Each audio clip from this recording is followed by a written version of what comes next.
ओम शांति। मुरली के द्वारा योग की पूर्व तैयारियां कैसे करें कि 90 पार्ट में आप सभी ब्राह्मण आत्माओं का स्वागत है।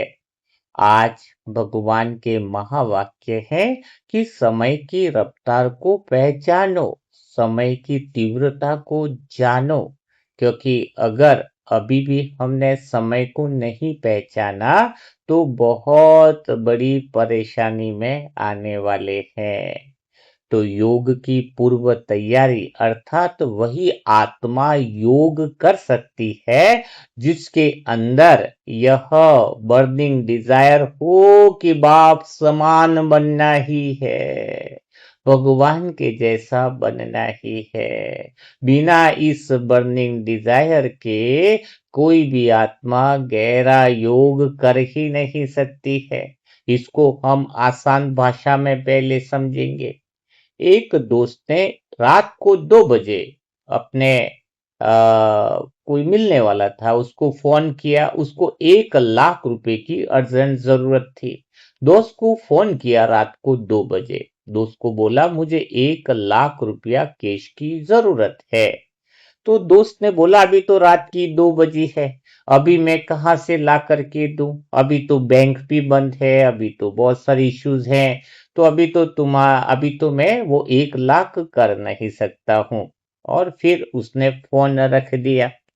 और जो उसका दोस्त था अभी क्या बोलेगा, जब मांगा, ये बोला कि रात का टाइम है तो नहीं दे रहा है अभी, जो भी समझो। लेकिन जो रात को 2 बजे दोस्त सो गया, उसको 1 घंटे बाद फोन आता है कि उसके लड़के का एक्सीडेंट हो गया, वो हॉस्पिटल में है, अचानक ऑपरेशन करना पड़ेगा, 3.5 लाख रुपए की जरूरत है। तुरंत ही अगर वो पैसा डिपॉजिट नहीं किया तो फिर ऑपरेशन नहीं कर पाएंगे। तो तुरंत ही फिर वो एडजस्टमेंट करता है, 3.5 लाख रुपए आधे घंटे में कर लेता है। तो मैं आपको यही बात समझाना चाह रहा हूं। 1 लाख बोला तो नहीं किया, और यहां पर 3.5 लाख की जगह 5 लाख भी बोला होता तो कर देता। रीजंस क्या है? रीजंस यही है, सेंस ऑफ इमरजेंसी। इमरजेंसी का महत्व, तुम्हारे जीवन में योग का महत्व क्या है? वो क्या इमरजेंसी है तुम्हारे जीवन में? इस ज्ञान की महत्व को समझते हो? समय की इमरजेंसी को समझते हो? ये समय क्या है, क्या चल रहा है, क्या इसको तुम प्रायोरिटी देते हो? प्राथमिकता क्या है तुम्हारे जीवन में? कल जो 11वां पॉइंट बताया कि मुझे इच्छाओं से खाली होना, क्या तुम्हारे जीवन में यह पहली प्रायोरिटी है? क्या तुम्हारे जीवन में सत्य का अनुभव करना यह पहली प्रायोरिटी है? क्या तुम्हारे जीवन में भगवान समान बनना, वो स्थिति को पा लेना, क्या पहली प्रायोरिटी है? तुमने भगवान को लास्ट के कॉलम में रखा है, सबसे पहले जो है वो प्रायोरिटी में सबको दूसरा रखा है। तो क्या योग होगा? योग संभव है क्या? सच बताऊं तो आज मैं आपसे ज्ञान की बात नहीं करने वाला हूं। आज तो पूर्व तैयारी का 9वां सेशन है, और इस सेशन के अंदर तो मैं आपसे ऐसे सत्य की बात करने के लिए आया हूं जो शायद वर्षों से वह आपके सामने ये बात खड़ी है, लेकिन आपने उसको देखा नहीं है। क्योंकि समस्या यह नहीं रही अभी कि आपको ज्ञान नहीं है। समस्या यह भी नहीं है कि जिस ज्ञान के लिए जीवन बदलना चाहिए था, उससे अभी तक हमारी प्राथमिकताएं बदली ही नहीं है। जब तक प्राथमिकताएं नहीं बदलेंगी तब तक पुरुषार्थ तो केवल शब्द बना रह जाएगा, जीवन नहीं बनेगा। ज्ञान समझ लिया, फिर पुरुषार्थ की क्या समस्या आ रही है? हर बात क्लियर हो गई है तो प्रॉब्लम क्या आ रही है? ईमानदारी से उत्तर तो दो सबसे पहले अपने आप से कि क्या आपको वास्तव में सतयुग चाहिए? क्या आपको वास्तव में शिव बाबा चाहिए? आपको क्या है प्रायोरिटी? क्यों योग करना है? यह अभी तक क्लियर नहीं हुआ है। तुम्हारी बर्निंग डिजायर, तुम्हारा लक्ष्य अभी तक स्पष्ट किया ही नहीं है। लक्ष्य ऐसा होना चाहिए कि उसके बिना हम रह ना सके। सत्य की प्यास ऐसी अंदर जगी रहनी चाहिए कि उसके बिना 1 सेकंड भी रहना मुश्किल हो जाए, तब हमारा योग लगेगा। अगर एक गाड़ी ट्रक चल रही है, उसमें से बोला जाए कि कूद जाओ तो कोई कूदेगा? नहीं कूदेगा। लेकिन ट्रक में अगर आग लग गई हो तो फिर बोले तो फिर तो कूद जाएंगे। तो वैसी ही क्या हमारे अंदर सत्य को समझ लिया है, लेकिन सत्य तक पहुंचने की क्या वो ललक है? वास्तव में योग की तैयारियां करना चाह रहे हो, पर योग क्यों लगाना है? क्या फायदा है? क्या उसके प्रति तुम्हारा लक्ष्य है? तुम क्या भगवान को पाना चाहते हो इसलिए योग करना चाहते हो? जब तक तुम्हारा वाई क्लियर नहीं होगा कि योग की तैयारियां करना तो अच्छी बात है, पर योग क्यों करना चाहते हो, क्या एक जवाब है आपके पास? क्या वास्तव में मुक्ति चाहते हो? हाँ, तुरंत जवाब मत दो, थोड़ा रुको। क्योंकि अगर सचमुच तुम्हें मुक्ति चाहिए होती तो अभी तक तुम्हारे जीवन की दिशा दूसरी हो गई होती। जिस चीज की बर्निंग डिजायर होती है ना, उसके लिए समय निकालना नहीं पड़ता है। अपने आप को ढोंग करना बंद करना होगा। सच में कई लोग बहाना बनाते हैं, पुरुषार्थ के लिए समय नहीं निकलता। अरे जिस युवक को प्रेम हो जाता है उसे कोई नहीं सिखाता है कि उसे याद कैसे करे, वह स्वयं याद करता है। जिस व्यापारी को पैसे कमाने की आग लग जाती है ना, उसे कोई नहीं सिखाता है कि सुबह जल्दी कैसे उठे, वो स्वयं उठ जाता है। क्योंकि उसका वाई क्लियर है, मुझे पैसा कमाना है। तुम्हारा योग करना है लेकिन टाइम पास के लिए है, चलो टाइम मिल गया तो योग कर लिया। पहले रिलेशन में है तो कई बार दुआ करना छोड़ देते हैं। रोज दुआ करते हैं, थोड़ा सा रिलेशन में कहीं जाना पड़ा उसी दिन दुआ छोड़ देते हैं। मैं कहता हूं उनके लिए सत्युग भी छूट चुका है। गलत फहमी में नहीं रहे वो। प्रायोरिटी क्या है? तुम्हारे जीवन में उद्देश्य क्या है? क्यों योग करना चाहते हो? वाई क्लियर ही नहीं हुआ है। कैसे योग करना है वो तो ऑटोमेटिक हो जाएगा, लेकिन पहले क्लियर तो करो। हाँ, जिसको जैसे कोई बच्चा होता है, उसने अगर लक्ष्य बना लिया कि मुझे टॉप करना है, टॉप करना, उसने समझ लिया कि मुझे बोर्ड के अंदर सबसे नंबर 1 लाना है। उसे कोई नहीं सिखाता है कि मोबाइल कैसे छोड़ा जाए, वो स्वयं छोड़ देता है। क्योंकि अंदर उसका वाई क्लियर है, बर्निंग डिजायर क्लियर है। तुम्हारा योग करने का लक्ष्य जो है वो क्यों करना है वो अभी तक क्लियर क्यों नहीं हुआ है? क्योंकि कैसे करना है वो तो स्वयं ऑटोमेटिकली हो जाता है। अगर तुमने अंदर से क्यों करना है वो क्लियर कर दिया कि मुझे घंटों घंटों योग में इसलिए डूबना है क्योंकि संसार में कोई सार नहीं रहा। अगर तुमने वाई यानी क्लियर कर लिया कि यही समय है, अगर इस समय मैंने योग नहीं किया, अगर इस समय मैंने पुण्य बल जमा नहीं किया तो फिर मैं कभी जमा नहीं कर पाऊंगा। उसके लिए ललक अगर तुम्हारी वाई हो जाए क्लियर, तो कैसे करना है वो भगवान स्वयं तुम्हारे लिए उतर जाएगा। ऐसी आत्माओं को निमित्त बना देगा जो कभी सपने में भी नहीं सोचा होगा। एक्चुअल में निमित्त आत्माएं भी उसी को मिलती है अच्छी, जिसके अंदर वो दीवानापन होता है, वो जुनून होता है कि मुझे भगवान तुझे देखना है, मुझे भगवान तुझे पाना है, हर सेकंड मुझे तेरे प्रेम में लवलीन होना है, मैं तेरे बिना रह नहीं सकती। ऐसी तड़प हो, ऐसी ऐसी ललक हो तो फिर कैसे पहुंचना है वो भगवान व्यवस्था कर देता है। कैसे की तो कोई बात है ही नहीं। बात यहां पर है योग क्यों करना है, आपकी बर्निंग डिजायर कितनी क्लियर है वह होना चाहिए, तभी तुम आगे बढ़ सकते हो। क्योंकि कैसे करना है टेक्निक की तो कोई समस्या है ही नहीं। सच कहूं, आज बी के परिवार की सबसे बड़ी समस्या यह है ही नहीं कि योग नहीं लग रहा है। समस्या यह नहीं है कि मन भटक रहा है। समस्या यह भी नहीं है कि विकार आ रहे हैं।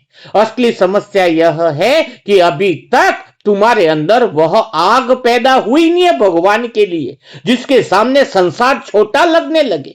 सच में कह रहा हूं। अगर कोई मेरे लिए बोले कि भाई जी तुम्हारा मन कैसे लग जाता है, हमें जैसे ही भगवान मिला तो ऐसी ललक लग गई थी कि उसके बिना कुछ अच्छा ही नहीं लगा। जब वो हमारी जिंदगी में प्रायोरिटी बन गया कि मुझे तो सत्य तक पहुंचना है, मुझे तो उसको पाना है, मुझे तो उसको देखना है, तो संसार स्वयं ही छोटा लगने लग गया। सोचो, अगर आज डॉक्टर आपको कह दे कि आपके पास केवल 30 दिन बचे हैं, तो आपकी प्रायोरिटी क्या होगी? आपकी प्राथमिकताएं स्वतः ही बदल जाएगी। क्या आप टीवी देखोगे उस समय? क्या आप मोबाइल देखोगे? क्या आप शिकायतें करोगे? है? क्या आप अभी भी रिश्तों की उलझनों में उलझे रहोगे? कौन सी बात महत्वपूर्ण होगी तुम्हारे लिए अगर डॉक्टर कह दे कि ओनली 30 दिन बचे तुम्हारे पास? बस वो यहां पर भी इतना ही समय बचा है, खाली तुम्हें दिखाई नहीं दे रहा है। क्योंकि अचानक जब आपको याद आएगा ना कि समय बहुत सीमित है, ध्यान देना उस समय परिस्थितियां नहीं बदलती, प्राथमिकताएं बदलती हैं। और जैसे ही हमारी प्रायोरिटी बदलती है, योग की शुरुआत हो जाती है, पूरा जीवन बदल जाता है। तुम अपने अंदर वो आग तो पैदा करो, तुम अपने अंदर वो 11वीं इच्छा जो है, सब इच्छाओं से परे जाने की जो इच्छा है, सभी इच्छाओं से मुक्त होने की जो इच्छा है, उसको कितनी इंपॉर्टेंस देते हो? उस ज्ञान पर श्रद्धा कितनी है? इस ज्ञान पर विश्वास कितना है? तुम्हें उस स्थान तक, वो आत्मा का शुद्ध स्थान, वो मन की पूर्णता का जो स्थान है, उस योग में लवलीन होने के लिए जिज्ञासा कितनी है, लालायित कितने हो, उस पर तुम्हारा योग लगेगा। सेंटर में बैठ गए, 1 घंटा बोला है, बैठ गए जैसे कि टाइम पास कर रहे हैं। यह योग नहीं होता है। योग में आग लगी होनी चाहिए। आज तो भगवान मैं तुझे देखूं या तू मुझे देखे, बस और कुछ बचा नहीं। आज तो सत्य पर पहुंचना है, चाहे कुछ त्याग हो, चाहे कुछ समर्पण हो, कुछ भी हो, कोई दिक्कत नहीं। ऐसी जुनून होना चाहिए, ऐसा उमंग उत्साह होना चाहिए। हाँ, बाबा वर्षों से तो एक ही बात कह रहे हैं, बच्चे घर चलो। लेकिन आप क्या कह रहे हो? बाबा अभी थोड़ा रुकिए, अभी ये काम पूरा कर लूं, अभी ये जिम्मेदारी पूरी कर लूं, अभी थोड़ा संसार देख लूं। और यह अभी कई जन्मों से तुम्हारा चल रहा है। अभी मैं फिर से तुमको याद दिला रहा हूं। अभी तुम लटक जाने वाले हो अगर तुम अभी भी कह रहे हो कि थोड़ा बाबा ये काम कर लूं। हाँ, और ये अभी वास्तव में यही माया है। माया विकार नहीं है। आपको एक राज की बात आज लिख लो, माया किसे कहते हैं? माया वह है जो आपको हमेशा यह महसूस कराता है कि अभी समय बाकी है। माया तुम्हें एक ही गड़बड़ी में रखती है, एक ही गलत फहमी में रखती है। अभी तो युद्ध भी नहीं होगा, अभी तो ऐसा विनाश भी नहीं होने वाला है, ऐसा अभी थोड़ी होगा, बहुत टाइम बचा है। और तुम ज्यादा समय तक जिंदा रहो उसकी भी क्या गारंटी है? इतने पाप कर्मों का बोझ पहले ही चढ़ा हुआ है। तो माया एक ही है। माया यह महसूस कराती है कि अभी समय बाकी है। कहते हैं ना कि अगर शैतान को किसी आत्मा को सुलाना हो तो वह उसे पाप में नहीं डालेगा, वह केवल यह करेगा कि मन में एक बात डाल देगा कि अभी समय बाकी है, कल पुरुषार्थ करेंगे, अगले महीने से योग बढ़ाएंगे, रिटायर होने के बाद सेवा करेंगे, बच्चे की नौकरी हो जाएगा फिर सेवा करेंगे। और एक दिन मृत्यु आकर तुम्हारे पास आकर कहती है, टाइम फिनिश, समय समाप्त हो गया है। सोचो जरा, यही माया है जो तुम्हें पुरुषार्थ नहीं करने देती है। कई जो संकल्प करते हैं सेवा करनी, जिसने इस पल सेवा कर दी सो कर दी, बात का कोई भरोसा नहीं। इसीलिए तो ब्रह्मा कुमारी सेंटरों में भी जो धन की भी सेवा होती है वो महीने में बचत करके नहीं रखी जाती है। आगे से भगवान का आदेश रहता है कि 5% या 10% मुश्किल से कोई बहनें बचा के रखे, बाकी सब सेवा में लगा दे, क्योंकि कल का कोई भरोसा नहीं। इसीलिए भगवान यहां पर सिखाते हैं। हाँ, तो सबसे पहली बात है, अगर तुम 8 घंटा योग करना चाहते हो तो 7 दिन तक के सारे लेसन तो तुम्हें बहुत सिखा ही दिए गए हैं। बस अब जरूरत है तुम्हारे अंदर बहुत जिज्ञासा जगाने की, वो बर्निंग डिजायर जगाने की। क्योंकि अब समय वास्तव में कह रहा हूं कि बहुत ना के बराबर बचा है। लेकिन सबसे इंपॉर्टेंट बात क्या है? इंपॉर्टेंट बात क्या है? क्योंकि सबसे इंपॉर्टेंट बात है कि सबसे बड़ा जो धोखा है उसको समझना। किसी का झूठ, किसी की बेईमानी नहीं। दुनिया का सबसे बड़ा धोखा क्या है? जो आत्मा स्वयं को दे रही है। जब आत्मा जानती है कि शरीर भी अस्थाई है, फिर भी ऐसे जीती है जैसे कभी मरना ही नहीं है। जब आत्मा जानती है कि संसार में भी कुछ भी नहीं रखा है, इस कलयुगी संसार में तुम्हें कोई रस दिखाई दे रहा है, फिर भी तुम उसी में सुख खोज रहे हो। इतना ज्ञान स्पष्ट होने के बाद भी तुम्हारा ध्यान उसकी तरफ इसलिए नहीं जा रहा है क्योंकि तुम्हें लक्ष्य नहीं बनाया अंदर से। बस समय मिला तो पुरुषार्थ कर लिया, ऐसे नहीं होगा। जब आत्मा जान गई है कि बाबा ही सत्य है, फिर भी मनुष्य आत्माओं से तुम उम्मीद क्यों रख रहे हो? इतना धोखा खाने के बाद भी अपना पाप कर्म क्यों बढ़ा रहे हो? आज मैं आपको अंदर से झकझोरना चाहता हूं कि अगर आप 10 साल से ज्ञान में हो, 20 साल से ज्ञान में हो, 30 साल से ज्ञान में हो, उससे कोई फर्क नहीं पड़ेगा। उससे तुम योगी नहीं बन सकते हो। प्रश्न केवल एक है कि क्या आपके अंदर की बर्निंग डिजायर बढ़ रही है या कम हो रही है? क्योंकि समय की लंबाई नहीं है। समय मत सोचो कि पड़ा है। मेरे अंदर तो ऐसी ललक लगे कि मेरा एक अमृत वेला भला कैसे छूट जाए। मुझे तो इस समय ही संसार से मोह त्यागना है। संसार की कर्मेंद्रियों से हमें जो है वो रस नहीं लेना है। हमें अंदर के आग की गहराई मायने रखती है। समय कितना पड़ा है उसको मत मापो, तुम्हारे अंदर सत्य तक पहुंचने की ललक कितनी है वह देखो। तुम पुराना भी इतिहास उठाकर देख लो, परिवर्तन कभी भीड़ ने नहीं किया है। परिवर्तन हमेशा उन आत्माओं ने किया है जिनके अंदर आग लगी हो। क्या तुम्हारे अंदर आग है सत्य तक पहुंचने की? तुम्हारे अंदर आग है कि भगवान के प्रेम में मैं घंटों घंटों डूब जाऊं? और घंटों घंटों डूबना चाहते हो तो वो 11वीं इच्छा तो रखनी पड़ेगी। सब इच्छाओं को छोड़ करके खाली होने की इच्छा, सत्य तक पहुंचने की इच्छा, वो ललक है क्या तुम्हारे अंदर? अर्जुन को गीता इसलिए नहीं मिली कि वह सबसे ज्यादा ज्ञानी था। अर्जुन को गीता इसलिए मिली क्योंकि वह बेचैन था। बेचैन था उसको कि सत्य क्या है वो जानने के लिए बेचैन था। क्या तुम्हारे अंदर वो बेचैनी है? जानने की नहीं, पहुंचने की। यही तो बात है कि अंदर सत्य जानने की जिज्ञासा हो, आग हो। और आज भी बाबा उन्हीं आत्माओं को आगे बढ़ाते हैं जिनके अंदर बेचैनी है सत्य तक पहुंचने की, और जिनके अंदर ये है कि घर का ये हो जाए, रिश्ते वो हो जाए, वो हो जाए। उनको बाबा इतना साथ नहीं देता है। जो बात है आज क्लियर की जाएगी, दे देगा, उनको मिलता है, लेकिन वो साथ नहीं मिलता है। लेकिन जिन आत्माओं में बेचैनी है सत्य तक पहुंचने की, संपूर्ण होने की, बाप समान बनने की, उन आत्माओं के लिए भगवान हाजिर हो जाता है। सवाल आज का यह है ही नहीं कि आपको कितना ज्ञान याद है। सवाल यह भी नहीं है कि रात को सोने से पहले आपका दिल किस बात के लिए धड़कता है। सवाल तो यही तो है कि आप रात को सोते हो तब किसकी याद करते हो। सुबह उठते ही पहली चिंता क्या होती है? जरा सोचो, अपने आप से पूछो तो जरा। अगर पहली चिंता व्यापार है, जॉब है, तो आपका भगवान शिव बाबा थोड़ी, आपका भगवान तो व्यापार है। अगर पहली चिंता तुम्हारे परिवार की है तो सब बहाने छोड़ दो, आपका भगवान तो परिवार है। अगर पहली चिंता तुम्हारे सम्मान की है तो आपका भगवान सम्मान हुआ। अगर पहली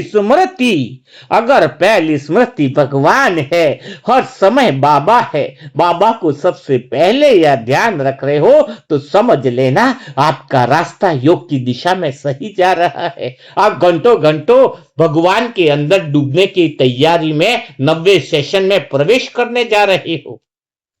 लेकिन अगर जिन आत्माओं में वो बर्निंग डिजायर योग में डूबने की पैदा नहीं हुई है तो कैसे पैदा होगी? यह बहुत बड़ा प्रश्न है और उसका उत्तर भी बहुत सरल है।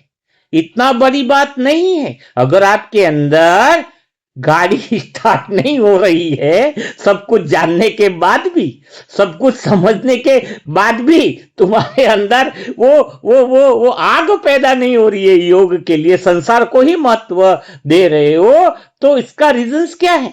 जब तक तुम्हें संसार का सच दिखाई नहीं देगा तब तक तुम्हें बाबा की कीमत दिखाई नहीं देगी। अभी जो तुम संसार को देख रहे हो ना, थोड़ा थोड़ा अच्छा लगता है, उसका सच तुम्हें दिखाई नहीं दिया है। जो व्यक्ति रेगिस्तान में नहीं भटका है उसे पानी की कीमत नहीं समझ में आती है। जो अंधकार में नहीं रहा है उसे प्रकाश की कीमत समझ नहीं आती है। जो संसार के धोखे को नहीं देख पाता है उसे परमात्मा का प्रेम साधारण सा लगता है। इसलिए अपने आप से पूछो, क्या वास्तव में इस संसार ने तुम्हें वह दिया है जिसकी तुम तलाश कर रहे हो? पूछो ना, क्या मिला है संसार से? बार बार धोखा खाने पर वहीं पर जाकर के पड़े रहते हो। इतने वर्षों की दौड़ के बाद क्या मिला है तुम्हें? सम्मान मिला फिर भी मन खाली, पैसा मिला फिर भी मन खाली, रिश्ते मिले फिर भी मन खाली, उपलब्धियां मिली फिर भी मन खाली। आखिर क्या रीजंस है जो इतना मिलने के बाद भी तुम्हारा मन खाली रहा?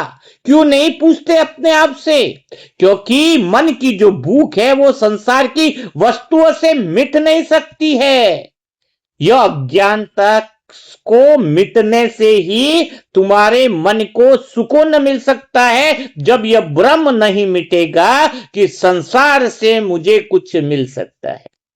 एक दिन आएगा जब तुम्हारा शरीर भी छूट जाएगा, और वह दिन तो निश्चित है कि एक न एक दिन तो हमारा शरीर छूटना है। उस दिन बैंक बैलेंस नहीं चलेगा, उस दिन रिश्ते भी नहीं चलेंगे, उस दिन पद भी नहीं चलेगा। उस दिन तो केवल और केवल अपनी स्थिति चलेगी। तुम्हारी स्थिति में पहली प्रायोरिटी क्या रहेगी? जरा सोचो ना। उस समय केवल यह देखा जाएगा अंत समय में कि आत्मा किस स्थिति में खड़ी है, और उसी दिन पता चलेगा कि वास्तव में महत्वपूर्ण क्या था। तब तुम सोचोगे, मैंने तो अपना जीवन धन में लगा दिया, मैंने तो अपना जीवन रिश्ते नातों में लगा दिया। तब खून के आंसू रोने पड़ेंगे। इसलिए ध्यान दो अपनी स्थिति पर, स्थिति ही काम आएगी। कोई पैसा बहुत इकट्ठा करता है, आपको पता है एक इंसान जब शरीर छोड़ता है तो जो पैसा रह गया उसका अर्थ क्या है पता है? उसका अर्थ है कि जो पैसा उसकी जरूरत थी, जितना काम में आना था वो उसके काम आ गया, बाकी सब जो रह गया वो बेकार है। जितना काम में आ गया, जितना यूज करना था, जितनी तुम्हें जरूरत थी उतना यूज कर लिया, उतनी ही आवश्यकता थी। मरने के बाद तुम्हारा इतना पैसा बचा, जो पैसा इतना इकट्ठा करके बचाया वो किन कर्मों से तुमने इकट्ठा किया? वो पाप तुम ऊपर लेकर के जा रहे हो। ये बात क्यों नहीं समझते? जो बाकी के लोग बचे हैं वो तो अपने कर्मों से जिएंगे। कितना भी बचा लो, उनके कर्म अगर बेकार है तो है वो भी चला जाएगा। और उनके निमित्त अगर कुछ अच्छे कर्म तुमने कर दिए तो और उनका पुण्य बल बढ़ जाएगा। जितना आवश्यक है उतना हम उपयोग कर लेंगे। बाकी जितना भी पैसा भी बचा है उसको हमने किस विधि से कमाया, कितने पाप कर्म हमारे बने, जरा सोचो तो सही। तो बहुत सारी चीजें आपको लास्ट में पता चलेंगी। इसीलिए मैं आज आपको खाली प्रेरित नहीं करना चाहता, मैं आपको आज जो है वो जगाना चाहता हूं। क्योंकि प्रेरित करना तो कुछ दिन चलेगा, लेकिन मैं तुम्हें अंदर से जगाकर तुम्हारा जीवन बदलना चाहता हूं। क्यों जागृति जरूरी है? क्योंकि सोई हुई आत्मा को स्वर्ग नहीं मिलने वाला है। जो आत्माएं सोई रहेंगी ना उसको स्वर्ग नहीं मिलेगा। बाबा पहले आत्माओं को जगाएगा, जगाएगा, फिर जीवन बदलेगा। प्रेरणा कहती है कोशिश करो, जागृति कहती है अब रुकना नहीं है, अब तो कुछ कर दिखाना है, घंटों घंटों भगवान के प्रेम में डूब जाना है। प्रेरणा बाहर से आती है, प्रेरणा बाहर से आती है, जागृति अंदर से उठती है। आज मैं चाहता हूं इस 90 पार्ट में तुम्हारे अंदर वह जागृति आ जाए। आज तुम निर्णय लो, छोटा नहीं बड़ा निर्णय लो। यह नहीं कि कल से आधा घंटा ज्यादा योग करेंगे। निर्णय यह है कि अब जीवन की पहली प्राथमिकता बाबा होंगे, और वह 11वीं इच्छा होगी जिसमें सभी इच्छाओं का स्वाहा होगा। इस बात पर हमें टिके रहना है। पहली प्राथमिकता स्थिति होगी, सत्य तक पहुंचने की स्थिति। पहली प्राथमिकता विश्व परिवर्तन में सहयोगी बनना है, यह सबसे पहली प्राथमिकता होनी चाहिए। अगर तुम आज के सेशन में अपनी प्रायोरिटी में यह बात रख लेते हो कि मुझे भगवान के प्रेम में डूबना है, सत्य तक पहुंचना है, यही मेरे जीवन का लक्ष्य है, तो जैसे ही जिस दिन तुम्हारा यह क्यों स्पष्ट हो जाता है, जिस दिन तुम्हारा क्यों स्पष्ट हो जाता है कि इतने समय तक मुझे योग क्यों लगाना है, उसी दिन कैसे योग लगाना है वो अपने आप स्पष्ट हो जाता है। जिस दिन आत्मा को सचमुच अनुभव हो जाए कि मुझे घर जाना है, उस दिन योग लगाना नहीं पड़ेगा। सच में जिस अभी आपको स्पष्ट अनुभव ही नहीं हुआ है, एकदम लक्ष्य क्लियर नहीं हुआ, सपने जागती आंखों से देखे या सोई आंखों से देखे, सपने कौन से होते हैं? सपने वो आते हैं जो सोने ही नहीं दे, वास्तव में जगा दे। तो जिस दिन आत्मा को सचमुच अनुभव हो जाएगा कि मुझे घर जाना है, उस दिन योग लगाना नहीं पड़ेगा। जिस दिन आत्मा को अनुभव हो जाए कि संसार में कुछ नहीं रखा है, उस दिन त्याग करना नहीं पड़ेगा। जिस दिन आत्मा को अनुभव हो जाए कि बाबा ही मेरे अपने हैं, बाबा के अलावा मेरा कोई नहीं है, उस दिन भगवान को याद नहीं करना पड़ेगा। और जिस दिन यह आग अंदर जल जाएगी, उस दिन दुनिया की कोई शक्ति आपको योग लगाने से रोक नहीं पाएगी। आज का प्रश्न केवल इतना है कि क्या आपके अंदर वह आग है? अगर नहीं है तो क्या आप उसे जगाने के लिए तैयार हो? क्या आप सभी जगाने के लिए तैयार हो? इसलिए आज का सेशन यही है कि योग क्यों करना है, क्यों क्लियर करो आप। सच में तो कैसे करना है वो तो बहुत आसानी से हो जाने वाला है। इसलिए मैं फिर कह रहा हूं आप सभी आत्माओं से, क्योंकि आज मैं आपसे योग की विधि नहीं बता रहा हूं। मैं आपसे यह भी नहीं कहूंगा कि रोज 4 घंटे योग करो, अमृत वेला उठो, मुरली पढ़ो, सेवा करो, यह सब नहीं कहूंगा, क्योंकि यह सब तो आप पहले से ही जानते हो। समस्या ज्ञान की तो है ही नहीं। समस्या यह है कि जिस ज्ञान को सुनकर तुम्हारा जीवन बदल जाना चाहिए था, उससे जीवन बदला क्यों नहीं है? जिस दिन बाबा के लिए सब कुछ छोड़ देना चाहिए था, उसके लिए भी अभी तक मन संसार छोड़ने के लिए तैयार क्यों नहीं हो रहा है तुम्हारा? एक तरफ कहते हो मेरा बाबा, प्यारा बाबा, मीठा बाबा, और संसार में घूम रहे हो। बताओ, हाँ, अभी तक तुम्हारा मन संसार को छोड़ के भगवान की तरफ क्यों नहीं बढ़ पा रहा है? यह आज चेकिंग करने की जरूरत है। जिस सत्युग के लिए, जिस सत्य के लिए आत्मा को इतना तड़पना चाहिए, उसके लिए अभी तक तुम्हारे भीतर में आग क्यों नहीं जली है? यही तो आज का तैयारी है 90 सेशन में। एक प्रश्न मैं आपसे पूछता हूं, सभी लोग तैयार हो? ईमानदारी से जवाब देना। अगर आज अगर आज किसी ने तुम्हें बताया कि तुम्हारे घर के पिछली दीवार के पीछे 100 करोड़ रुपया दबे हुए हैं, तो क्या तुम कल सुबह तक इंतजार करोगे? सोचो जरा। हाँ? क्या तुम उस समय थोड़ा बोलोगे मोबाइल देख लूं, थोड़ा आराम कर लूं, थोड़ा टीवी देख लूं? नहीं, फिर दीवार तोड़ूंगा ऐसा सोचोगे? नहीं, तुम तो उसी पल हथौड़ा खोजोगे और उसी पल फावड़ा लाओगे, उसी पल 2-4 को बुला के पूरी ताकत लगा दोगे। क्यों? क्योंकि तुम्हें खजाना दिखाई दे गया है।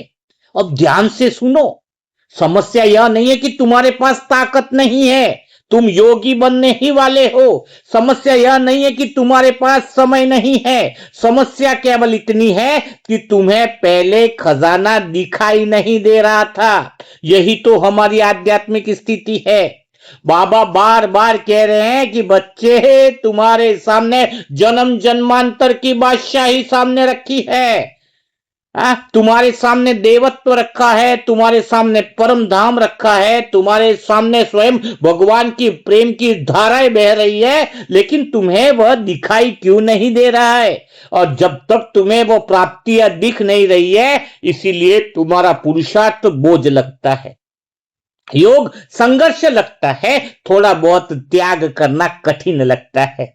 याद रखना, जिस दिन तुम्हें भगवान क्या दे रहा है, सत्य पर पहुंचकर तुम्हें क्या मिलने वाला है, जिस दिन खजाना दिखाई दे दिया, उस दिन तुम्हारे लिए योग करना, पुरुषार्थ करना बिल्कुल बाएं हाथ का खेल हो जाएगा।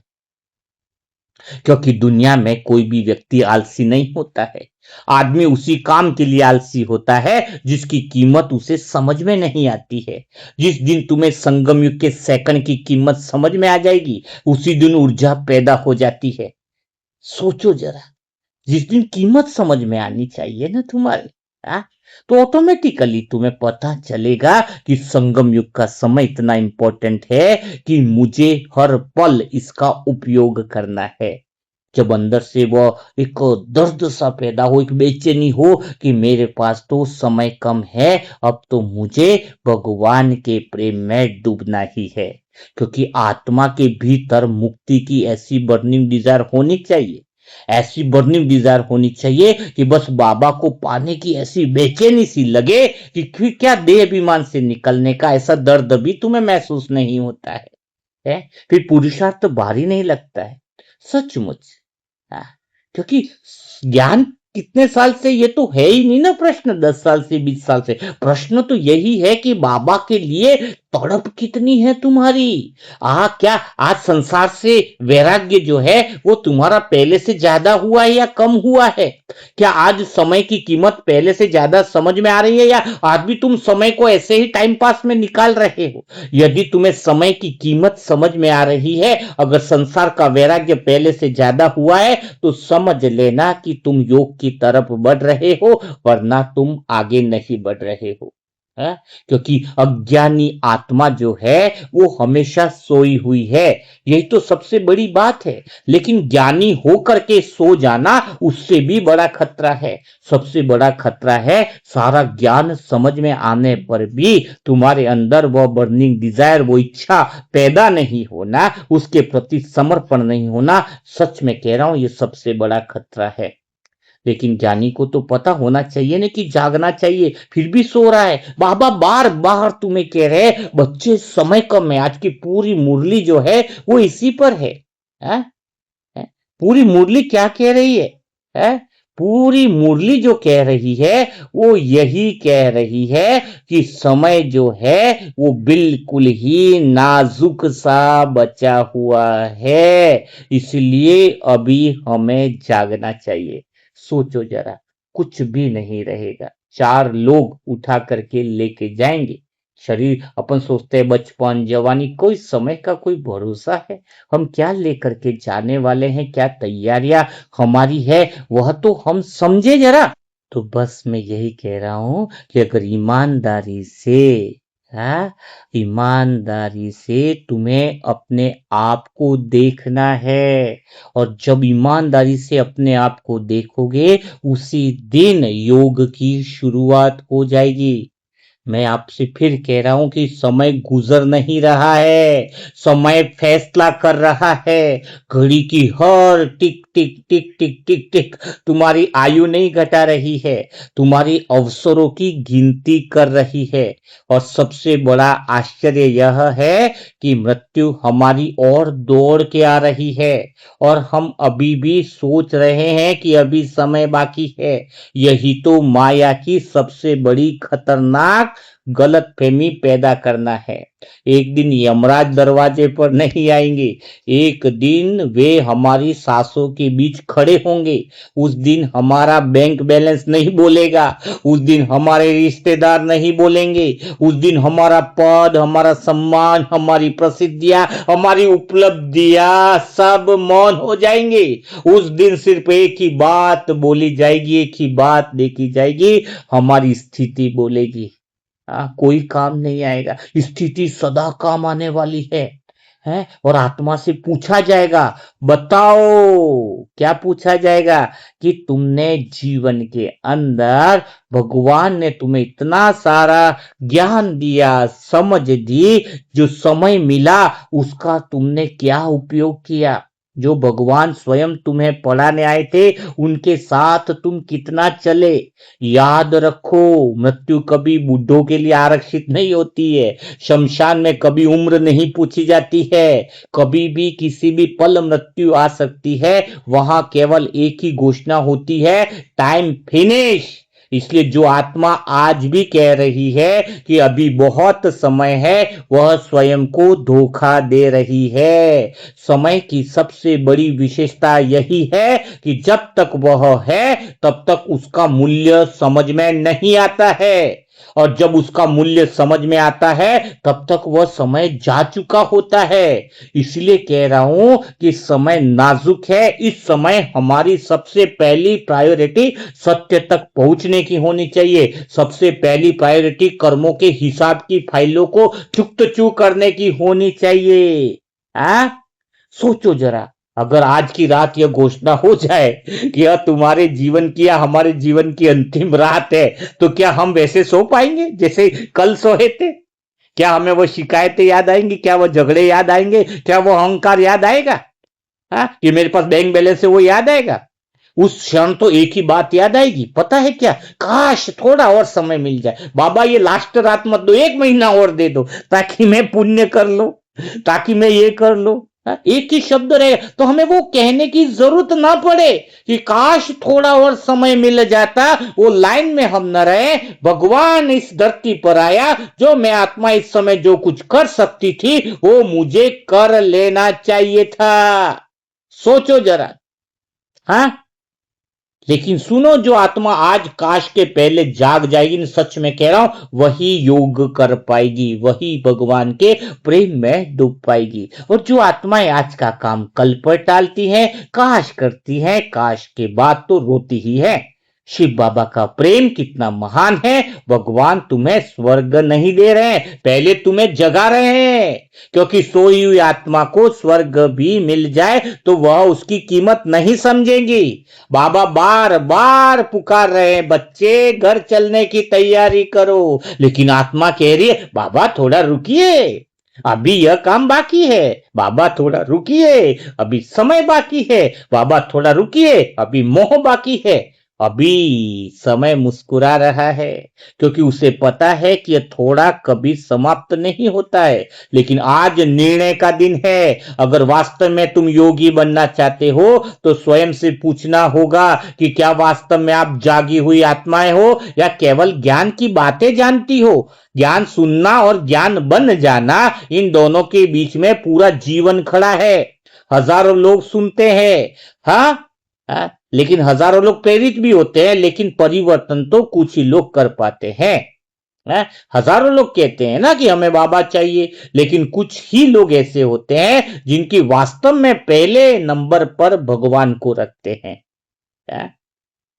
दुनिया की सबसे बड़ी यही बात है कि आदमी पूरी जिंदगी तैयारी ही करता रह जाता है और जीना भूल जाता है। पूरी जिंदगी सोचता रहता है कि एक दिन बदलूंगा, एक दिन योग बढ़ाऊंगा, एक दिन बाबा को समय दूंगा, एक दिन सेवा करूंगा। और फिर वो एक दिन समय कहता है अब एक दिन भी नहीं बचा है। हाँ, एक दिन भी नहीं बचा है। तुम्हें जीवन का मूल्य समझ में अभी आना चाहिए। भगवान का प्रेम जो है वो तुम्हें इसलिए दिया जा रहा है ताकि इस समय तुम अपने सत्य स्वरूप को पहचान पाओ, तुम अपने असली घर को पहचान पाओ, असली रिश्ते को पहचान पाओ। हाँ, एक तरफ समय की कठोर पुकार है, दूसरी तरफ शिव बाबा की मधुर पुकार है। एक तरफ काल खड़ा है, दूसरी तरफ करुणा का सागर खड़ा है। अब तुम्हें निर्णय करना होगा कि तुम्हें किस ओर जाना है, लेकिन निर्णय तो अभी ही करना होगा। निर्णय नहीं कर पाने के कारण ही आत्मा का योग नहीं लग पाता है। योग इसलिए तो नहीं लग पाता है, जब संगम युग के अंदर इतिहास लिखा जाएगा ना, हाँ, कि कौन पूज्य आत्मा बनेगा कौन, तो उस समय क्या यह थोड़ी लिखा जाएगा कि किसका नाम कितना प्रसिद्ध है, उसने कितने बड़े प्रधानमंत्री रहा कि पद पे रहा, यह तो नहीं लिखा जाएगा। है, यहाँ पर तो सिर्फ एक ही बात लिखी जाएगी, जब समय ने पुकारा, जब भगवान ने पुकारा, तब कौन जागा और कौन सोता रहा। एक ही लाइन पूछी जाएगी, ध्यान रखना। ये समय हमें पुकार रहा है, तब कौन जागा है और कौन सोता रहा। अगर इस समय तुम सोते रहे, चाहे कितना भी ज्ञान सुन लो, कितनी भी मूर्तियां सुन लो, अगर तुम्हारे अंदर वो जिज्ञासा, वो ललक सत्य के पाने की, हिसाब किताब को समाप्त करने की जिज्ञासा नहीं है, पैदा नहीं हुई, तो तुम अभी तक भी सोए हुए हो। इसलिए आज मैं तुमसे कहता हूं कि अपने भीतर आग पैदा करो, ऐसी आग जो व्यर्थ को जला दे, ऐसी आग जो पापों को जला दे, ऐसी आग जो आलस्य को जला दे, ऐसी आग जो बहानों को जला दे, ऐसी आग जो दे अभिमान को जला दे। क्योंकि नया युग राख पर नहीं बनता है, पुराने को जलाने के बाद बनता है। और जो आत्मा स्वयं को नहीं बदलती है उसे समय बदल देता है। तो उठो, अभी उठो। जब समय तुम्हें जगाएगा, परिस्थितियां जगाएंगी, तब तुम कुछ कर नहीं पाओगे। जागना तो है ही। भगवान को तो प्यार से याद कर लो, नहीं तो परिस्थितियां ऐसी आएंगी कि उसके अलावा तुम्हें कोई दिखाई नहीं देगा। डॉक्टर जब कह देता है तुम्हारी बीमारी आ गई, इसका परहेज करना, तब तो बराबर करते हैं ना, परहेज करते हैं। क्यों करते हैं? उस समय अंतिम सीमा पर करते, पहले से परहेज करते तो बीमारी ही नहीं आती। तो पहले से ही अभी योग की अवस्था में रह लो ना। हाँ, क्योंकि मैं फिर से कह रहा हूं, लास्ट में यही पूछा जाएगा कि इतना जगाने के बाद भी तुम जागे नहीं। जो आत्मा समय की पुकार को नहीं सुन पाई, वो योगी कभी नहीं बन सकती है, कभी नहीं बन। इसलिए मैं आज सिर्फ यही कहना चाह रहा हूं। हाँ? जब यमराज सामने खड़े होंगे तब बहाने काम नहीं आएंगे। जब समय का दरवाजा बंद होगा तब पछतावा काम नहीं आएगा। जब शरीर छूटेगा तब पद और पैसा बिल्कुल काम नहीं आएगा। लेकिन अगर आज शिव बाबा का हाथ पकड़ लिया, लक्ष्य बना लिया कि भगवान तेरे अलावा मेरा कोई नहीं, मुझे सत्य तक पहुंचना है, इच्छाओं की बातों को, इच्छाओं की संसार से मुझे किनारा करना है, तो फिर मृत्यु भी तुम्हें डरा नहीं पाएगी। क्योंकि जिसने भगवान का प्रेम पा लिया हो, उसके लिए काल भी रास्ता छोड़ देता है। और जिसने समय रहते स्वयं को बदल दिया, उसके लिए इतिहास भी स्वयं इतिहास बन जाता है। सोचो न जरा, मैं कब से आपको यही बात तो सिखाना चाह रहा हूं। तो अभी तैयारी कर लो। आज मैं सिर्फ एक बात कहना चाहता हूं कि तुम्हारी नींद जो है, ये नींद ही है। ज्ञान लेने के बाद भी हमारी पहली प्राथमिकता अगर परिवार है, रिश्ते हैं, नाते हैं, तो समझ लो हम योगी नहीं बन सकते हैं, नहीं बन सकते हैं। डर मृत्यु का नहीं है, डर इस बात का है कि कहीं शरीर छूट जाए और हमारी स्थिति नहीं बन जाए। मृत्यु का डर नहीं है, पर मृत्यु से पहले अगर हम अपनी स्थिति नहीं बना पाए तो अंतिम क्षण में आत्मा रो पड़ेगी। हे परमात्मा, मैंने इतना ज्ञान सुना, इतना मुरली मंथन सुना, लेकिन मेरी प्रायोरिटी तो संसार ही रहा। इतना सुनने के बाद भी तुम्हें संसार से क्या वैराग्य नहीं आता है? जरा रुक कर सोचो, जिस संसार के लिए तू दिन रात भाग रहा है, क्या वह संसार तेरे लिए एक रात भी जागेगा? जिन लोगों के लिए तू अपनी शांति खो रहा है, सत्य को खो रहा है, भगवान को छोड़ रहा है, क्या वो तेरे अंतिम क्षण में तेरा दर्द बांट पाएंगे? जिस मान के लिए, जिस सम्मान के लिए, जिस समाज की इज्जत के लिए तू झुक रहा है, टूट रहा है, लड़ रहा है, वही मान सम्मान देने वाले लोग एक दिन तुम्हारी तस्वीर पर माला डालकर किसी और की चर्चा करने लगेंगे। मेरा भाई, मेरा संसार, मेरा ये वो क्या मिलेगा? तुम किसके लिए अटके पड़े हो? शिव बाबा कहते हैं, बच्चे मैं तुझे स्वर्ग देने नहीं आया हूं, मैं पहले तुझे तुझसे मिलाने के लिए आया हूं। यानी हमारा मन सत्यता का अनुभव कर ले। भगवान पहले स्वर्ग नहीं दे रहे हैं, पहले ज्ञानी तू योगी यानी हमें हमसे मिला रहे। लेकिन तुम तो बाहर भाग रहे हो, तुम्हें तो अपना घर ही भूल गए हो। तुम्हें क्या 21 जन्म की वर्षा और स्वर्ग मिल जाएगा? जब तक तुम सत्य का अनुभव नहीं करोगे तो सत्य की दुनिया में जा ही नहीं सकते। सत्युग यानी सत्य की दुनिया। अगर तुम शरीर छूटने से पहले, संगम युग के शरीर छूटने से पहले सत्य के केंद्र में नहीं पहुंचे तो सत्युग में आना तय है ही नहीं। अगर कोई थोड़ा सा सत्य के करीब गया है तो त्रेता युग की अंतिम वाली आत्मा है, और जो थोड़ा 50% पहुंचा है वो सत्य के एंडिंग वाली आत्मा है। लेकिन शुरुआत में वही आत्माएं आएंगी जो सत्य में जीवन जीती है, जिसने सत्य को पहली प्रायोरिटी बनाया है। हाँ, तो सबसे मेन बात क्या है? तो भगवान कह रहे, बच्चे मैं तुझे स्वर्ग देने नहीं आया हूं, मैं तुझे तुझसे मिलाने आया हूं। लेकिन तू इतना बाहर भाग रहा है कि तू अपना ही घर भूल गया है, तुझे अपना ही स्वरूप याद नहीं रहा है, तुझे अपना ही खजाना तू भूलता जा रहा है। सबसे बड़ा दुख यह नहीं है कि तू खाली है, सबसे बड़ा दुख है कि तू सत्य से दूर है, जबकि तू पूर्ण है। सुनो प्यारी आत्माओं, समय तलवार लेकर नहीं आता है। समय धीरे धीरे मुस्कुराते हुए सब कुछ तुम्हारा छीन लेगा। पता ही नहीं चलने देगा कि तुम्हारा संगम युग कैसे निकल गया। देखो ना, बचपन ले गया, जवानी ले गया, शक्ति ले गया, अवसर ले गया, और अंत में क्या कहेगा वो पता है? सब कुछ तो समय तुमसे छीन लिया। जो समय तुम्हें अमृत वेला करना था, जो समय तुम्हें भगवान में लगाना था, जो समय तुम्हें भगवान के चिंतन में लगाना था, वह समय तुम्हारा सब कुछ फालतू कामों में चला गया। और समय अंत में क्या कहेगा पता है? चलो भाई, टाइम आ गया है, चलो। उस समय फिर आदमी पहली बार समझता है कि जो सबसे मूल्यवान था उसको मैंने सस्ता समझा। अभी तुम समय का मूल्य नहीं समझ रहे हो, लेकिन ये समय जब नजदीक आ जाएगा तब तुम्हें पता चलेगा कि काश मैं यह पुण्य कर लेता, काश मैं यह सेवा कर लेता। अगर आज भगवान सामने खड़े होकर पूछ ले कि बच्चे, जिस संसार के पीछे तू भाग रहा था उसने तुझे क्या दिया, जरा बता तो सही, तो क्या उत्तर होगा तुम्हारा?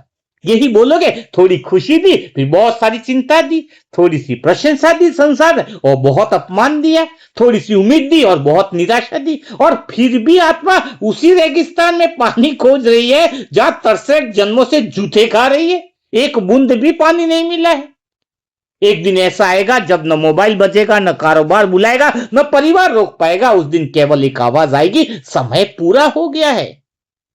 सोचो जरा, जिस मोबाइल के पीछे लग रहे हो ना, बहुत नजदीक आने वाला वो समय। एक दिन ऐसा समय आएगा जब न मोबाइल की घंटियां बजेगी, न कारोबार बुलाएगा, न परिवार तुम्हें रोक भी नहीं पाएगा। उस दिन एक आवाज आएगी कि समय पूरा हुआ है। उस पल आत्मा को समझ आएगा कि सबसे बड़ा नुकसान पैसे का नहीं था, सबसे बड़ा नुकसान तो उन दिनों का था जो बाबा की याद के बिना निकल गए। ये समय है तुम्हें आसानी से मिल रहा है स्थिति बनाने को। कल ऐसी स्थितियां नहीं होंगी, कल मोबाइल नहीं होगा, कल मुरली मंथन सुनने को नहीं मिलेगा। इसलिए कह रहा हूं कि 63 जन्म ये जो बुके हैं सब तक पहुंचा दी जाए, क्योंकि बहुत समय ऐसा रहने वाला है, इंटरनेट भी काम नहीं करने वाला है। ये बाबा का प्लान है जो बुक की छपाई हुई है, ताकि आपको सत्य ज्ञान, मुरली मंथन की बुक है, सभी हम अधिक से अधिक पहुंचाने में निमित्त बने। क्योंकि पहले बताए, जो पैसा बच जाएगा वो हमने किस तरीके से कमाया है, उसका और पाप ही चढ़ने वाला है। और जो तुम्हारे लिए उतने ही पैसे की आवश्यकता है जितना मैंने यूज कर लिया। आज मेरा शरीर छूटे तो मुझे उतने ही पैसों की आवश्यकता थी जितना मैंने यूज किया। बाकी का जो पैसा पड़ा वो मेरे काम का नहीं है। ये समझ में आना चाहिए तुम्हें। है? इसलिए आत्मा को भगवान आज संडे की वाणी में तैयारी करवा रहे हैं। वास्तव में हम गरीबी में नहीं जी रहे, हम विस्मृति में जी रहे हैं। गरीब वह नहीं जिसके पास धन कम है, गरीब तो वो है जिसके पास आ, कौन है, जिसके पास भगवान का साथ है फिर भी उसे उसकी कीमत नहीं पता है। आज भगवान का ज्ञान हमारे सामने है, भगवान का साथ हमारे साथ में है। तुम बार बार कहते हो ना कि माया बहुत शक्तिशाली है, लेकिन सच यह है कि माया शक्तिशाली नहीं है, तुम्हारी चाहत कमजोर है। जिस दिन बाबा के लिए तुम्हारे अंदर से प्यास बढ़ जाएगी उसी दिन माया की ताकत खत्म हो जाएगी। अंधकार कभी प्रकाश से नहीं जीतता है, प्रकाश की अनुपस्थिति से जीतता है। तुम्हारे अगर लगन हो जाए भगवान की याद में रहने की, तो फिर दर्द किस बात का लगेगा। जैसे पता चला कि दीवार के पीछे 100 करोड़ है, तो वो हथौड़े मार रहा है, तो हमें उसकी मेहनत दिखेगी क्या? दर्द हो, उसका दर्द भी नहीं दिखेगा, क्योंकि हमें पता है एक दो ईंटें बची, इसके बाद तो 100 करोड़ मिलने वाले। तो आज हमारा त्याग हो, परेशानी हो, क्या दिक्कत है? हमें तो जन्म जन्मांतर के लिए वो सुख और वो आनंद जो है वो हमें मिलने वाला है। थोड़ी बहुत समस्या है, विघ्न है, तो क्या फर्क पड़ता है? क्योंकि इतिहास कभी आराम करने वाले को थोड़ी याद रखेगा। इतिहास तो उन्हें याद रखेगा जिन्होंने अपने भीतर की आग को जीवित रखा है। जब पूरी दुनिया सो रही थी तब वो जागे थे, जब पूरी दुनिया बहाने बना रही थी तब वो खड़े थे, जब पूरी दुनिया माया की बात सुन रही थी तब उन्होंने भगवान की बात को सुना। आज भी काल खड़ा है और करुणा भी खड़ी है, इसलिए निर्णय तो तुम्हें लेना है। यह मत सोचो कि तुम्हें बहुत समय मिल जाने वाला है। नहीं, कब्रिस्तान और शमशान दोनों उन लोगों से भरे पड़े हैं जो सोचते थे कि अभी बहुत समय है। उन पर जाकर के देखना, मैंने उन सारे भाई बहनों को देखा है अपने जीवन में जिनको लगता था कि हम बहुत जीने वाले हैं, और सारे के सारे कब्र दाखिल हो गए। बाबा का प्रेम कोई भावना नहीं, जीवन का सबसे बड़ा अवसर है। क्योंकि संसार तुझे उपयोग करता है और छोड़ देता है। संसार तुम्हें सिर्फ चूसता है। सुबह जाते हो तो कैसे रहते हो, भरे हुए आम की तरह, शाम को घर लौटते हो तो चूसे हुए आम की तरह हो जाते हो। संसार तुम्हारा रस निकाल देता है, संसार तुम्हारा खाली उपयोग करता है और छोड़ देता है। लेकिन भगवान तुझे जानता भी है, स्वीकार भी करता है और बदलता भी है, और तुझे तेरे सच्चे स्वरूप तक पहुंचाना भी जानता है। एक दिन तेरी सारी उपलब्धियां यही रह जाएंगी, लेकिन एक सच्चा योग, एक सच्चा आंसू, एक सच्चा संकल्प और एक सच्ची याद ही तेरे साथ जाएगी। इसलिए समझदार वह नहीं कि जो दुनिया जमा कर ले, समझदार वह है जो साथ जाने वाली पूंजी जमा कर ले। तुम्हारी स्थिति बन जानी चाहिए। तुम्हें जगाने के लिए शब्द काफी नहीं है। शायद तुझे समय की आवाज सुननी होगी, शायद तुम्हें अपनी सांसों की गिनती भी सुननी होगी, शायद तुम्हें अपने भीतर के उस साइलेंस पुकार को सुनना होगा जो वर्षों से कह रही है कि लौटा। भगवान अंदर से पुकार रहा है कि मेरे प्यारे लडले बच्चे, तू सत्य की राह पर चल, आजा, मैं तेरा इंतजार कर रहा हूं। और भगवान उसी की मदद करेगा जो अंदर भीतर में सत्य की राह पर चलने के लिए योग करता है। भगवान की मदद उन्हीं आत्माओं को मिलेगी जो ऊपर की 10 इच्छाओं को पूरी करने के लिए योग कर रहा है। उसको भगवान थोड़ी दया दृष्टि कर देगा, लेकिन वह मदद नहीं मिलेगी जो मदद सत्य की राह पर 11वीं इच्छा जो कल बताई थी उसके अंदर हम जब तक नहीं करेंगे। इसलिए आज अगर तुम्हारे हृदय में हलचल हो रही है तो उसे दबाना मत। यह कमजोरी नहीं, यह आत्मा का जागरण है, क्योंकि सोई हुई आत्मा कभी बेचैन नहीं होती। तुम्हारे अंदर अगर बेचैनी हो रही है तो इस बात का प्रमाण है कि तुम कुछ तो जग रहे हो, तुम्हारे भीतर सत्य दस्तक दे रही है। दुनिया तुझे सफल बना सकती है लेकिन संतुष्ट नहीं। दुनिया तुम्हें प्रसिद्धि बना सकती है लेकिन निश्चिंत नहीं। दुनिया तुम्हें व्यस्त बना सकती है लेकिन पूर्ण नहीं। पूर्णता केवल वहां है जहां आत्मा और परमात्मा का सत्य मिलन होता है। इसलिए आज आत्माओं जागो, ऐसे मत उठो जैसे कल फिर सो जाना है। ऐसे उठो जैसे आज से जीवन बदलना है। ऐसे उठो जैसे समय की पुकार सुन ली हो। ऐसे उठो जैसे बाबा का हाथ पकड़ लिया हो। अब पीछे मुड़कर देखने की जरूरत नहीं है। जब अगली बार माया कहे अभी समय है तो तुम कहना नहीं अब समय नहीं, अब तो निर्णय है। जब माया कहे कल करेंगे तो तुम कहना नहीं अब अभी करेंगे। जब माया कहे थोड़ा और संसार तो तुम कहना मैं हजारों बार देख चुकी हूं, अब मुझे बाबा चाहिए, अब मुझे संसार देखने की चाहत नहीं। यदि आज आज तुमने समझ लिया, आज इस बात को अंदर उतार लिया, तो मुस्कुरा कर कह देना बाबा मैंने अवसर को पहचान लिया है, मैंने समय की कीमत समझ ली है, मैंने संसार से नहीं आपसे प्रेम किया है। अब मैं खाली हाथ नहीं आपकी याद लेकर लौट रही हूं। अगर ये उत्तर हाँ बन गया तो समझो जीवन सफल हो गया है, तो योगी बनने की तैयारियां सच में शुरू हो गई है।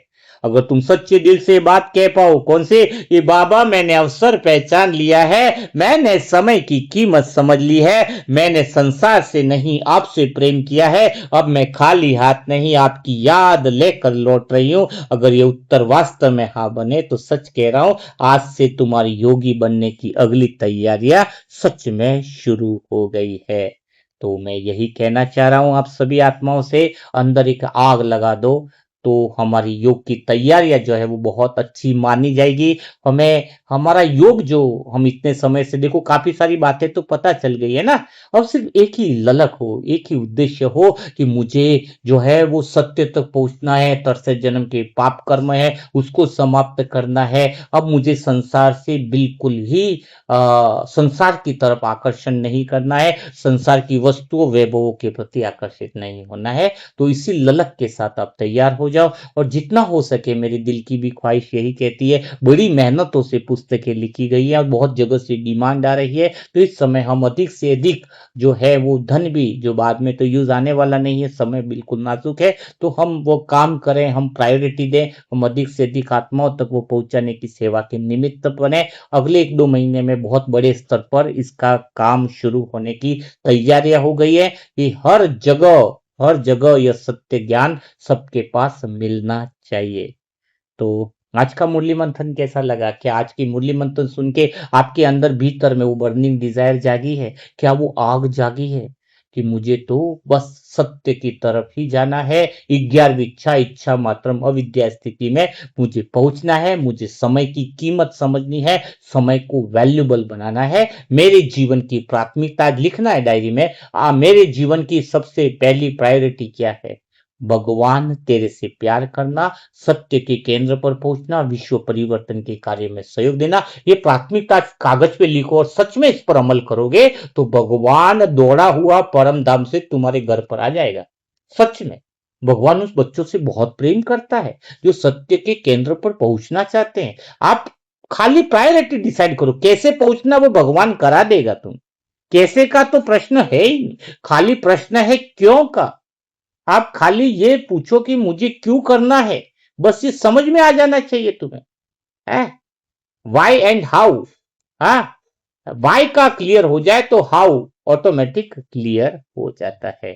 तो आज ये सारी बातें लिखनी है, तो आज कमेंट बॉक्स में जरूर लिखिएगा कि आपको जीवन के अंदर आज के मुरली मंथन से क्या समझ में आया। आज क्या योग की तैयारी के अंदर जो 9वां पार्ट है वो अच्छी तरह से क्लियर हुआ, और जो आत्माएं नहीं है वो पिछले 8 पार्ट जरूर सुन ले योग की पूर्व तैयारियों के, जिससे आपके जीवन में आप सच में योग बहुत अच्छे से लगा पाओगे। योग लगने लगेगा। अभी तो सोचो 9 पार्ट हुए, अभी तो 30-40 पार्ट खाली पूर्व तैयारी के हैं, और फिर पश्चात में तो बड़ा मजा आएगा। क्या आप सच में आपको ये लेसन तैयारी वाले अच्छे लग रहे, तो वो भी कमेंट बॉक्स में जरूर लिखिएगा ताकि उसी दिशा में हम आगे बढ़े। तो कल फिर मुलाकात करेंगे इसी दिल छू जाने वाले नए मुरली मंथन के साथ, नई बातों के साथ, नए अनुभवों के साथ। तब तक के लिए सभी भाई बहनों को ओम शांति, ओम शांति, ओम शांति।